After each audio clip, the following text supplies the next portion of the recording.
Assalamualaikum warahmatullahi wabarakatuh. Perkenalkan, saya Dina Vinya Rizky, NPM 2102-120161, akan melanjutkan presentasi bab terakhir, yaitu bab 10, mengenai pengambilan keputusan kelompok dan kepemimpinan. Baik, di sini ada table of contents yang akan saya bahas. Yang pertama ada pengambilan keputusan kelompok, yang kedua ada pentingnya pengambilan keputusan kelompok, yang ketiga ada metode pengambilan keputusan kelompok, yang keempat ada teknik-teknik pengambilan keputusan kelompok, dan yang terakhir ada fungsi dan gaya kepemimpinan dalam pengambilan keputusan kelompok. Yang pertama, pengambilan keputusan kelompok. Pengambilan keputusan dapat dilakukan atas dasar perorangan atau kelompok. Kelompok adalah himpunan, kumpulan, atau jumlah orang yang dianggap ada hubungannya satu sama lain atau disatukan oleh ikatan atau kepentingan bersama. Pengambilan keputusan kelompok adalah pengambilan keputusan yang mengikutsertakan kelompok di dalamnya, di mana para kelompok diberikan kebebasan untuk membagikan pengetahuannya atau analisanya terhadap suatu alternatif. Pengambilan keputusan kelompok pada hakikatnya tidak jauh berbeda dengan pengambilan keputusan yang dilakukan secara individu. Hal ini dikarenakan hakikat dari keputusan adalah jelas. Jelas yaitu penentuan satu langkah strategis guna menghadapi ketidakpastian untuk menyelesaikan sebuah masalah. Namun, banyak pandangan pengambilan keputusan kelompok jauh lebih baik dibandingkan dengan pengambilan keputusan secara individu. Hal ini disebabkan pengambilan keputusan kelompok akan lebih mudah disetujui untuk dilaksanakan dan setiap orang akan berusaha untuk mewujudkan keputusan tersebut. Dengan kata lain, pengambilan keputusan kelompok cenderung lebih meningkatkan peluang keberhasilan penerapan solusi terpilih, yang artinya keputusan yang diambil secara bersama telah menyiratkan adanya kesepakatan untuk saling bekerja sama melaksanakan dan mewujudkan sebuah keputusan. Yang kedua ada pentingnya pengambilan keputusan.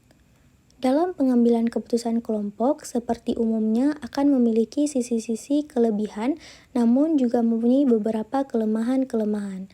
Adapun kelebihan yang dimiliki dalam pengambilan keputusan kelompok yaitu dalam pengembangan tujuan, kelompok memberikan jumlah pengetahuan yang lebih besar.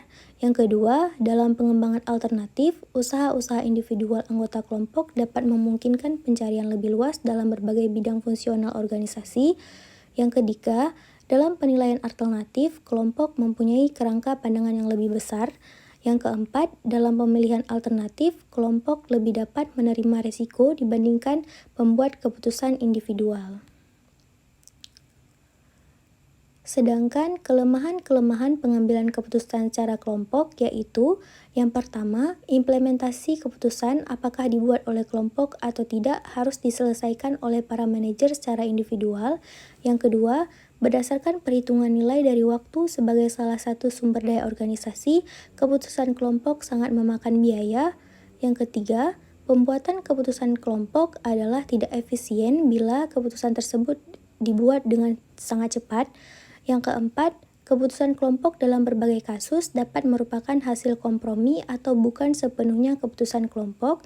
Yang kelima, bila atasan terlibat atau bila seseorang mempunyai kepribadian yang dominan, keputusan yang dibuat kelompok dalam kenyataannya bukan keputusan yang dibuat oleh kelompok. Kemudian ada metode pengambilan keputusan secara kelompok. Yang pertama ada kewenangan tanpa diskusi. Metode ini sering digunakan oleh para pemimpin otokratik atau dalam kepemimpinan militer. Yang kedua ada pendapat ahli. Terkadang seorang anggota kelompok oleh anggota lainnya diberi predikat sebagai expert atau ahli sehingga memungkinkan memiliki kekuatan dan kekuasaan dalam membuat keputusan. Yang ketiga, kewenangan setelah diskusi. Sifat otokratik dalam pengambilan keputusan ini lebih sedikit apabila dibandingkan dengan metode yang pertama. Yang keempat, ada kesepakatan. Kesepakatan atau konsekuensi akan terjadi kalau semua anggota dalam sebuah kelompok mendukung keputusan yang diambil. Selanjutnya ada teknik-teknik pengambilan keputusan kelompok. Teknik ini digunakan untuk membantu kelompok yang menghasilkan beragam ide dan alternatif untuk menyelesaikan masalah. Teknik ini efektif dalam membantu mengurangi gangguan dan campur tangan oleh proses pengambilan keputusan yang dihasilkan oleh kritik dan reaksi penilaian atas ide satu orang atau satu kelompok oleh kelompok lainnya. Yang selanjutnya ada fungsi gaya kepemimpinan dalam pengambilan keputusan kelompok. Fungsi yang pertama ada fungsi inisiasi atau initiation, fungsi kedua ada fungsi keanggotaan atau membership, fungsi yang ketiga ada fungsi perwakilan atau representation, fungsi yang keempat ada fungsi organisasi atau organization, fungsi selanjutnya fungsi kelima ada fungsi integrasi atau integration, fungsi yang keenam adalah fungsi manajemen informasi internal atau internal information management. Fungsi yang ketujuh ada fungsi penyaringan informasi atau gatekeeping, dan fungsi yang kedelapan ada fungsi imbalan atau reward. Baik, sekian presentasi yang dapat saya presentasikan atau yang saya dapat paparkan. Lebih dan kurang saya mohon maaf. Assalamualaikum warahmatullahi wabarakatuh.